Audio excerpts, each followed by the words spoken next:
Hi hello അപ്പോൾ എല്ലാവർക്കും നമ്മുടെ മറ്റൊരു പുതിയൊരു വീഡിയോയിലേക്ക് സ്വാഗതം. അപ്പോൾ നിങ്ങളുടെ സ്വന്തം ശരണിയാണ്. ഇന്നൊരു കുഞ്ഞ് ഡേ ഇൻ മൈ ലൈഫ് ആട്ടോ. കുറച്ച് നല്ല രീതിയിൽ എടുക്കണമെന്ന് ആഗ്രഹം ഉണ്ടായിരുന്നു, പക്ഷേ എന്തൊക്കെയോ കാരണവശാൽ ഇങ്ങനെയൊക്കെ ആയിപ്പോയാണ്. ശരിക്കും ഞാൻ ഇടണോ വേണ്ടയോ എന്ന് ഇങ്ങനെ ആലോചിച്ചു. പിന്നെ നമ്മുടെ ഡെയിലി വ്ലോഗ് ഇടാൻ നിങ്ങൾക്ക് ഞാനൊരു വാക്ക് തന്നല്ലോ, അതിൻ്റെ പേരിൽ ഇട്ടതാട്ടോ. പിന്നെ ഇല്ലെങ്കിൽ ഞാൻ ഇടത്തില്ലായിരുന്നു. അങ്ങനെ ഇതാ രാവിലെ തന്നെ ഞാൻ സാമ്പാറിനുള്ളതെല്ലാം അരിഞ്ഞ് ഇന്ന് രാത്രിയിൽ വെച്ചിട്ടുണ്ടായിരുന്നു. അങ്ങനെ രാവിലെ തന്നെ അത് അടുപ്പത്താക്കി അത് കഴിഞ്ഞിട്ടാണ് വീഡിയോസ് എടുക്കാനൊക്കെ തുടങ്ങിയത് കേട്ടോ. അപ്പോഴത്തേക്ക് അത് വെന്ത് കിട്ടിയിട്ടുണ്ടായിരുന്നു. പിന്നെ ഇന്ന് അരി അടുപ്പത്തിടാൻ വേണ്ടിയിട്ട് ഇന്ന് ചോറ് വെക്കുന്നില്ല. ഇന്നലത്തെ ചോറ് കുറച്ച് ഇരിപ്പുണ്ടായിരുന്നു. അപ്പം അതൊന്ന് തിളപ്പിച്ചൂറ്റി എടുക്കാമെന്ന് ചോദിച്ചു. നമുക്കിപ്പം പൊന്നി അരി അങ്ങ് തീർന്നിട്ടുണ്ടായിരുന്നു കേട്ടോ. പിന്നീട് ഞാൻ കടയിൽ പോയി ചോദിച്ചപ്പം റേറ്റ് കൂടുതലായതുകൊണ്ട് ഇപ്പോൾ അവർ എടുത്ത് വെക്കുന്നില്ല എന്നൊക്കെ പറഞ്ഞു. അതുകൊണ്ട് പിന്നെ പൊന്നിയരി മേടിച്ചില്ല. അപ്പോൾ അവിടെ ചെന്നപ്പോൾ മറ്റേ മട്ട റൈസ് അതല്ല അതിൻ്റെ പേര്, ഇല്ല വലിയ അരി അത് മാത്രമേ ഉള്ളായിരുന്നു കേട്ടോ. പിന്നെ ഞാൻ അത് കുറച്ച് മേടിച്ചതേ ഉള്ളൂ. അപ്പോൾ നമുക്ക് അത്യാവശ്യത്തിന് വേണമല്ലോ എന്നും പറഞ്ഞിട്ട് അത് മേടിച്ചിട്ട് വന്നു. അപ്പോൾ അന്നേരം അത് നല്ല വേവായതുകൊണ്ട് ഞാനിങ്ങനെ പിന്നെ കുക്കറിനകത്തിട്ട് ഞാൻ കൂടുതലാക്കി വേവിച്ച് വെച്ചിട്ടുണ്ടായിരുന്നു. അപ്പോൾ അതിൻ്റെ കുറച്ചെടുത്തിട്ട് അപ്പോൾ 2 ദിവസമായിട്ടാണ് എടുക്കുന്നത്. അന്നേരം കുറച്ച് ഇന്നലെ എടുത്തു. അന്നേരം ഇന്നലത്തെ ബാലൻസ് കുറച്ച് ചോറ് ഇരിപ്പുണ്ടായിരുന്നു, അതിന് തിളപ്പിച്ചൂറ്റി എടുക്കാമെന്ന് വിചാരിച്ചു കേട്ടോ. പിന്നെ രാവിലത്തെ ബ്രേക്ക്ഫാസ്റ്റ് നമുക്കൊന്ന് മധുരക്കിഴങ്ങ് ഇങ്ങനെ പുഴുങ്ങിയെടുക്കാമെന്ന് വിചാരിച്ചു. അപ്പോൾ നമ്മുടെയൊക്കെ ഇവിടെ മധുരക്കിഴങ്ങ് എന്നാട്ടോ പറയുന്നത്. നിങ്ങളുടെ നാട്ടിൽ ഇതിന് എന്തൊക്കെയാണ് പേര് പറയുന്നത് ജസ്റ്റ് ഒന്ന് കമൻറ്റ് ചെയ്യാൻ മറക്കരുതേ.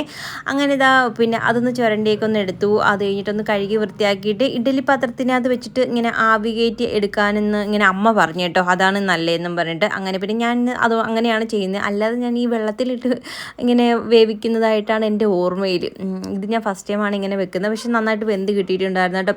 പിന്നെ ഇന്ന് ഉച്ചക്കലത്തേക്ക് നമുക്ക് സാമ്പാറും പിന്നെ തോരനും അമ്മ എനിക്ക് ഇങ്ങനെ ഏത്തയ്ക്ക തന്നിട്ടുണ്ടായിരുന്നു കഴിഞ്ഞ ദിവസം വീട്ടിൽ പോയിട്ട് വന്നപ്പോഴത്തേക്ക്. അങ്ങനെ ഏത്തയ്ക്ക തോരനും പിന്നെ മുട്ടയും കൂടെ വറുത്താണ് കുഞ്ഞിന് കൊടുത്തു വിട്ടത്. അതൊക്കെ മതി എന്നുള്ള രീതിയിൽ കുഞ്ഞൻ പറഞ്ഞു. അങ്ങനെ പിന്നെ ശരി എന്നാൽ അത് മതി എന്ന് പറഞ്ഞിട്ട് അത് കൊടുത്തുവിട്ടു. വലിയ നിർബന്ധം കാര്യങ്ങളൊന്നും ഇല്ല കേട്ടോ. ഇന്നത് വേണമെന്നൊന്നും അങ്ങനെ എപ്പോഴും ഒന്നും നിർബന്ധമൊന്നും പിടിക്കത്തില്ല, വല്ലപ്പോഴും ഒക്കെ ഉള്ളതേ ഉള്ളൂ. അങ്ങനെ പിന്നെ ഇതാ തേങ്ങ പൊട്ടിച്ച് കേട്ടോ. തേങ്ങയാണെങ്കിൽ മറ്റേ ചിരട്ടയിൽ നിന്ന് ഇങ്ങനെ ഇളകി മാറി കിടക്കുക. ഒരെണ്ണം ഞാൻ എടുത്തപ്പോഴേ ഇങ്ങനെ ചിരട്ടയിൽ നിന്ന് മാറിയിട്ട് കുലുങ്ങുന്നു. അപ്പോൾ ഞാൻ അത് മാറ്റി വെച്ചിട്ട് അടുത്തത് പൊട്ടിച്ചു. പക്ഷേ അതും അത് സെയിം അവസ്ഥ തന്നെയായിരുന്നു. പിന്നെ കട്ട് ചെയ്തിട്ടിട്ടൊക്കെയാണ് തോരനുള്ളത് അരച്ചെടുത്തത്. തോരൻ എല്ലാവർക്കും അരയ്ക്കുന്നത് എന്തൊക്കെയാണെന്ന് അറിയാമല്ലോ, അതുകൊണ്ട് ഞാൻ ഡീറ്റെയിൽ ആയിട്ട് കാണിക്കുന്നതൊന്നുമില്ല. ഇനി നമ്മൾ ഉണ്ടാക്കിയെടുക്കുന്ന പുഴുക്കിന് വേണ്ടിയിട്ട് നമുക്കൊന്ന് മുളക് അരച്ചെടുക്കാമെന്ന് വിചാരിച്ചു. 2-3 പച്ചമുളകും പിന്നെ കുറച്ച് ഉള്ളിയും പുളിയും ഉപ്പും കൂടി ഇട്ടൊന്ന് നന്നായിട്ടൊന്ന് അരച്ചെടുക്കുക. ഒരുപാട് നന്നായിട്ട് അല്ല, കുറച്ചൊന്ന് ചതച്ചൊന്ന് എടുക്കുന്നുണ്ട്. അതിനുശേഷം പിന്നെ കുറച്ച് പച്ച വെളിച്ചെണ്ണയും കൂടെ ഒഴിച്ച് നന്നായിട്ട് ഇളക്കിയെടുക്കുമ്പോൾ നല്ല ടേസ്റ്റാണ്. എനിക്ക് ഭയങ്കര ഇഷ്ടമാണ് കേട്ടോ. കുഞ്ഞിനിങ്ങനെ എരിവാണെങ്കിൽ കഴിക്കത്തില്ല. ഞാനതുകൊണ്ട് കടയിൽ നിന്ന് മേടിച്ചപ്പോൾ ഇങ്ങനെ ഈ പച്ചമുളകിന് എരിവ് കുറഞ്ഞ പച്ചമുളക് നോക്കിയാണ് മേടിച്ചത്. അതുകൊണ്ട് വലിയ കുഴപ്പമില്ല, ഇരുന്നങ്ങ് കഴിച്ചു കേട്ടോ. അങ്ങനെ പിന്നെ അതും ആക്കി എടുത്തിട്ടുണ്ടായിരുന്നു. അപ്പോൾ നമ്മുടെ സാമ്പാറും കൂടെ ഒന്ന് കലക്കി ഒഴിക്കണം. അങ്ങനെ അതും കൂടെ ഒന്ന് കലക്കിയൊക്കെ ഒഴിക്കുന്നുണ്ട്. അപ്പോഴത്തേക്ക് കുഞ്ഞൻ വന്നു കേട്ടോ. അങ്ങനെ ഫുഡ് കൊടുക്കാനുള്ളത് ഞാൻ പിന്നെ കുറച്ചെടുത്ത് മാറ്റി വെച്ചു. ഇതിനകത്ത് ഇനി നമ്മൾ എത്ര ചുരണ്ടിയാലും ഇതിനകത്തൊരു ഇച്ചിരി കട്ടിങ് കൂടെ ഉള്ള ഒരു കോട്ടിങ് പോലെ വരുമല്ലോ, അതൊന്ന് ഇളക്കണം. പക്ഷേ എനിക്ക് ഇളക്കി കൊടുക്കാനുള്ള സമയമില്ല. ഞാൻ അങ്ങനെ കുഞ്ഞിനോട് പറയായിരുന്നു ഇളക്കി കഴിച്ചോ എന്നും പറഞ്ഞിട്ട്. പിന്നെ കുറച്ച് കട്ടനും കൂടി ഇട്ടു, അങ്ങനെ കൊണ്ട് കൊടുത്തു. എന്തായാലും ആൾ കഴിച്ചു കേട്ടോ. ഞാൻ കഴിച്ച് കഴിക്കത്തില്ലായിരിക്കും ഒന്ന് ഉണ്ടാക്കട്ടോ എന്ന് ചോദിച്ചിട്ട് തന്നെയാണ് ഉണ്ടാക്കിയത്. പക്ഷേ ഇനി എന്നെ ബുദ്ധിമുട്ടിക്കണ്ടെന്ന് പറഞ്ഞ് ഉണ്ടാക്കിക്കോ എന്ന് പറഞ്ഞിട്ടാണോ എന്ന് ഞാൻ വിചാരിച്ചു. പക്ഷേ കഴിക്കുകയൊക്കെ ചെയ്തു. അങ്ങനെ പിന്നെ ഞാൻ ചോറൊക്കെ കുഞ്ഞിന് വേണ്ടിയിട്ട് ഇങ്ങനെ പാത്രത്തിലോട്ടൊക്കെ ആക്കി അങ്ങനെ പോകാനുള്ള ഒരുക്കമായിരുന്നു കേട്ടോ. അങ്ങനെ സമയം ഒത്തിരി അങ്ങ് പോയിട്ടുണ്ടായിരുന്നു. നമ്മൾ വീഡിയോ എടുക്കാൻ നിൽക്കുമ്പോഴത്തേക്ക് സമയം പോകും, അതാണ് മെയിനായിട്ടുള്ളൊരു പ്രശ്നം. അങ്ങനെ പിന്നെ ഫുഡെല്ലാം പാക്ക് ചെയ്തു, പാത്രത്തിലെല്ലാം ആക്കി എല്ലാം കൊടുത്തു. പിന്നെ കുറേ പേര് ചോദിച്ചിട്ടുണ്ടായിരുന്നു കുഞ്ഞിനിപ്പോൾ എങ്ങനെയുണ്ട്, ഓക്കെ ആയോ എന്നൊക്കെ. കുഞ്ഞിനിപ്പോഴും ആ ഒരു രീതിയിൽ തന്നെ ആട്ടോ മുന്നോട്ട് പോകുന്നത്. അപ്പോൾ ഇനി 6 മാസം കഴിയുമ്പോഴത്തേക്ക് നമുക്ക് ഹോസ്പിറ്റലിൽ പോകാൻ പറ്റത്തുള്ളൂ. അപ്പോഴേ നമുക്ക് എന്തോന്ന് വെച്ചാൽ കൺഫേം ആയിട്ട് പറയാൻ പറ്റത്തുള്ളൂ.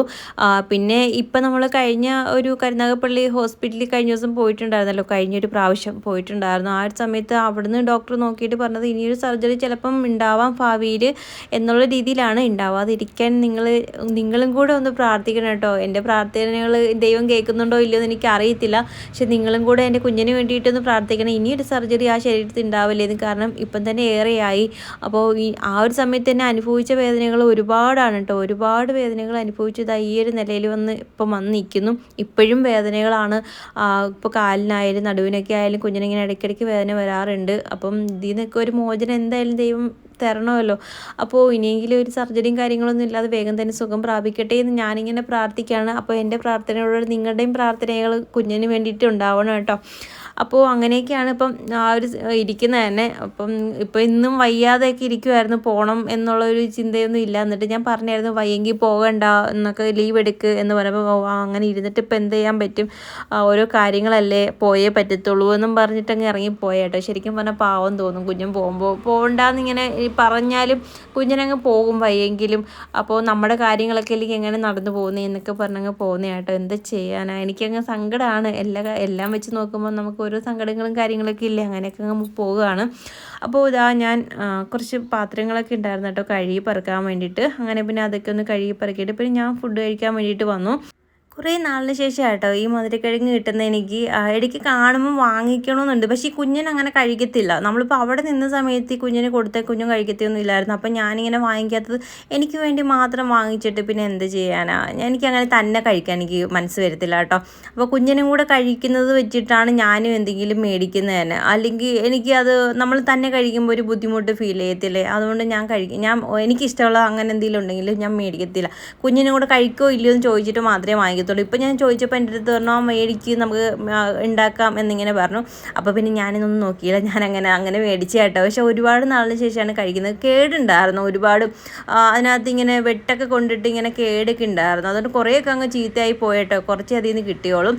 അങ്ങനെ രാവിലത്തെ ഫുഡൊക്കെ കഴിച്ചു. അത് കഴിഞ്ഞ് പിന്നെ കുറച്ച് അരി എടുത്ത് വെള്ളത്തിൽ ഇട്ടു. എന്തെങ്കിലും ഇട്ടില്ലെങ്കിൽ രാവിലെ എന്താ ഉണ്ടാക്കുന്നത് ടെൻഷനാണ്. ശരിക്കും പറഞ്ഞാൽ രാവിലെ ആകുമ്പോഴത്തേക്ക് എന്തുണ്ടാക്കും, കാപ്പിക്ക് എന്തുണ്ടാക്കും എന്നുള്ള ടെൻഷൻ. അപ്പോൾ എന്തെങ്കിലും അരി ഇങ്ങനെ വെള്ളത്തിൽ ഇടുവാണെങ്കിൽ എന്തെങ്കിലും തട്ടിക്കൂട്ടി ഉണ്ടാക്കാമല്ലോ. അങ്ങനെ പിന്നെ കുറച്ച് അരി എടുത്ത് വെള്ളത്തിൽ ഇട്ട കേട്ടോ. അതിനുശേഷം പിന്നീട് ഞാൻ പോയി സൗണ്ട് കൊടുക്കാനും വീഡിയോ അപ്ലോഡ് ചെയ്യുന്നതൊക്കെ ഒരു സമയം, ആ ഒരു സമയത്താണ്, അന്നേരമാണ് ഞാൻ ചെയ്യുന്നത്. ആ ഒരു സമയത്ത് തന്നെ എൻ്റെ ഫോണിൻ്റെ ചാർജ് തീർന്നിട്ടുണ്ടായിരുന്നു കേട്ടോ. അതുകൊണ്ട് എനിക്ക് പിന്നെ വേറെ നിങ്ങൾക്ക് പ്രത്യേകിച്ച് എന്തെങ്കിലും ക്രാഫ്റ്റോ അങ്ങനെയുള്ള കാര്യങ്ങളൊക്കെ ചെയ്ത് കാണിക്കണമെന്ന് ആഗ്രഹം ഉണ്ടായിരുന്നു, പക്ഷെ നടന്നില്ല. ഫോണിൽ ചാർജ് തീർന്നുപോയി. അതിൻ്റെ കൂട്ടത്തിൽ കറണ്ട് ഇവിടെ ഇല്ലായിരുന്നു കേട്ടോ. അങ്ങനെ പിന്നീട് ഞാൻ ഉച്ച ആയപ്പോഴത്തേക്കാണ്, പിന്നെ ഫുഡ് കഴിക്കുന്ന സമയത്താണ് പിന്നെ വീഡിയോസ് എടുക്കാൻ തുടങ്ങിയത്. അങ്ങനെ പിന്നെ ഇതാ ഫുഡ് കഴിക്കാൻ വേണ്ടിയിട്ട് എടുത്തിട്ട് വന്നു. ഈ ഒരു സമയത്ത് ഫുഡ് കഴിച്ചതിന് ശേഷം പിന്നെ ക്രാഫ്റ്റ് വർക്കുകളൊക്കെ ചെയ്യാമെന്ന് പറഞ്ഞാൽ അതിൻ്റെ ഫോണിന് ചാർജ് അധികം ഇല്ല കേട്ടോ. അപ്പം കുറച്ചേ ഉള്ളൂ. അപ്പം നമ്മൾ ആരെങ്കിലും വിളിച്ചാൽ എന്ത് ചെയ്യാൻ പറ്റും, കുഞ്ഞിനങ്ങനെ പെട്ടെന്ന് എന്തെങ്കിലും ആവശ്യത്തിന് വിളിച്ചാൽ ഫോൺ ഓഫായി പോയി കഴിഞ്ഞാൽ പിന്നെ പാടാണ്. നമ്മൾ വീഡിയോസ് എടുക്കുമ്പം പെട്ടെന്ന് ഫോണിൽ ചാർജ് തീരും. അതേപോലെ നമ്മൾ അപ്ലോഡ് ചെയ്യുന്ന എക്സ്പോർട്ട് ചെയ്യുന്ന സമയത്തൊക്കെ വീഡിയോസ് ചെയ്യുന്ന സമയത്തൊക്കെ ഇങ്ങനെ പെട്ടെന്ന് ചാർജ് തീരും കേട്ടോ. അങ്ങനെ ഇരിക്കുകയാണ്. അതുകൊണ്ട് ഞാൻ പിന്നെ അധികം വീഡിയോസൊന്നും പിന്നീട് എടുക്കാൻ എനിക്ക് പറ്റിയില്ല. അങ്ങനെ ഫുഡെല്ലാം കഴിച്ചു. അത് കഴിഞ്ഞ് കുറച്ച് പാത്രങ്ങളൊക്കെ ഉണ്ടായിരുന്നു കേട്ടോ കഴുകി പറക്കിയൊക്കെ വെക്കാൻ വേണ്ടിയിട്ട്. അങ്ങനെ പിന്നെ അതൊക്കെ ഒന്ന് കഴുകി പറക്കിയൊക്കെ വെച്ചു. പിന്നെ വൈകുന്നേരം ആയപ്പോഴത്തേക്ക് ഞാൻ പിന്നെ മാർക്കറ്റിൽ വരെ പോയി. നാളെ നമുക്ക് അവധിയല്ലേ, അതുകൊണ്ട് പിന്നെ മാർക്കറ്റിലേക്ക് പോയി. കടയൊക്കെ അടവായതുകൊണ്ട് എന്തെങ്കിലും സാധനങ്ങൾ വാങ്ങിച്ചാൽ എനിക്ക് അരി തീർന്നിട്ടുണ്ടായിരുന്നു കേട്ടോ. അങ്ങനെ അരിയും സാധനങ്ങളും ഒക്കെ മേടിക്കാൻ വേണ്ടി പോയി. മീനൊക്കെ പോയി നോക്കിയതേ ഉള്ളൂ, മേടിച്ചില്ല.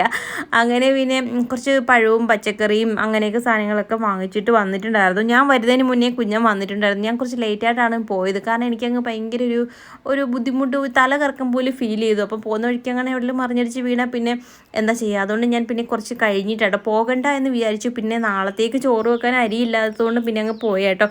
അങ്ങനെ പിന്നെ മാർക്കറ്റിൽ പോയിട്ട് വന്ന് ഉടനെ ഞാൻ പിന്നെ ഡ്രസ്സ് മാറി തുണി കഴുകാൻ വേണ്ടിയിട്ട് അങ്ങ് പോയേട്ടോ. തുണി പോകുന്നതിന് മുന്നേ തന്നെ ഞാൻ മുക്കി വെച്ചിട്ടാണ് പോയത്. ഇപ്പം കഴുകിയിട്ടില്ലെങ്കിൽ പിന്നെ ഇരുട്ടായി കഴിഞ്ഞാൽ നമുക്ക് കഴുകിയിടാൻ ബുദ്ധിമുട്ടാണ്. പിന്നെ ഒരു കാര്യം, നമ്മുടെ ഫാമിലി മെമ്പറായ അനാമിക ഒരു ബർത്ത്ഡേ വിഷസ് പറയാൻ പറഞ്ഞിട്ടുണ്ടായിരുന്നു. മകനാണെന്ന് തോന്നുന്നു, സനുവിന് വേണ്ടിയിട്ട്. അപ്പോൾ നമ്മുടെ ഫാമിലിയുടെയും ബർത്ത്ഡേ വിഷസ് അറിയിക്കുകയാണ് സനുവിന് വേണ്ടിയിട്ട്. Happy birthday Sanu. അപ്പോൾ എല്ലാ സന്തോഷത്തോടെയും സമാധാനത്തോടെയും ദീർഘായുസ് നൽകി ദൈവം അനുഗ്രഹിക്കട്ടെ എന്ന് പ്രാർത്ഥിക്കുന്നു. പിന്നീട് ഹായ് പറയാനും കുറേ കൂട്ടുകാർ പറഞ്ഞിട്ടുണ്ടായിരുന്നു. കുറച്ച് പേരുടെ പേര് ഈ ഒരു വീഡിയോയിൽ പറയാം. സുമിത മകളായ അമ്മുവിനും, ദേവദത്തു ദേവനന്ദൻ, സ്മിത മകനായ ജോയലിനുമാണ് ഹായ് പറയാൻ പറഞ്ഞേക്കുന്നത്. അപ്പോൾ എല്ലാവർക്കും നമ്മളൊരു ഹായ് ഉണ്ട്. പിന്നെ മക്കൾക്കും എല്ലാം എൻ്റെ ഒരു ചക്കര ഉമ്മയുണ്ട് കേട്ടോ.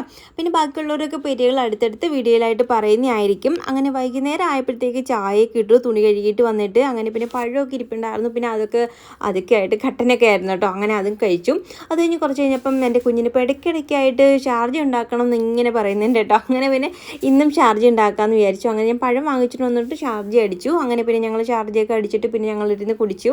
തണുപ്പാകുമ്പോഴത്തേക്ക് തൊണ്ടയ്ക്ക് പ്രശ്നം വരുന്ന ഈ മനുഷ്യൻ കേൾക്കത്തില്ല, എന്ത് ചെയ്യാനാ. ഇടയ്ക്കിടയ്ക്ക് ഇപ്പം ഒരു ആഗ്രഹമാണ്, ചൂട് സമയമല്ലേ, അപ്പോഴത്തേക്ക് ശരീരത്തിൽ ചൂട് കയറുമ്പോഴത്തേക്ക് അതനുസരിച്ചിട്ടുള്ള ബുദ്ധിമുട്ടുകളുണ്ട് കേട്ടോ. അന്നേരം പിന്നെ ഇങ്ങനെ പറയുമ്പോൾ ഞാനും വിചാരിക്കും അങ്ങ് അടിച്ചു കൊടുക്കാം തണുപ്പായാലും. പിന്നെ കുറച്ച് ചൂടുവെള്ളം കുടിക്കുമ്പോഴത്തേക്ക് കുഴപ്പമൊന്നുമില്ല. അങ്ങനെ അതങ്ങനെ അടിച്ചു. അത് കഴിഞ്ഞിട്ട് പിന്നെ ഞങ്ങൾ ഷാർജയൊക്കെ കുടിച്ച് കഴിഞ്ഞപ്പോഴത്തേക്ക് പിന്നെ ഞങ്ങൾ നൈറ്റ് ഫ്രൂട്ട്സൊക്കെയാണ് കേട്ടോ എടുത്തത്, അല്ലാതെ വേറെ ഒന്നും കഴിച്ചൊന്നുമില്ല. ഫ്രൂട്ട്സൊക്കെ മതി എന്ന് പറഞ്ഞു. പിന്നെ കുറച്ച് അരിയൊക്കെ ആട്ടി വെക്കാനുണ്ടായിരുന്നു, അങ്ങനെ അരി വെള്ളത്തിട്ടുണ്ടായിരുന്നു, അതൊന്ന് ആട്ടിയൊക്കെ വെച്ചു. പിന്നെ കുറച്ച് പാത്രങ്ങളൊക്കെ ഉണ്ടായിരുന്നു കഴുകി പറക്കാൻ വേണ്ടിയിട്ട്. അപ്പം നമ്മുടെ വീഡിയോ ഇത്രയൊക്കെ ഉള്ളൂ. അടുത്ത വീഡിയോ കാണുന്നവരെയും ടാറ്റ ബൈ, സീ യു.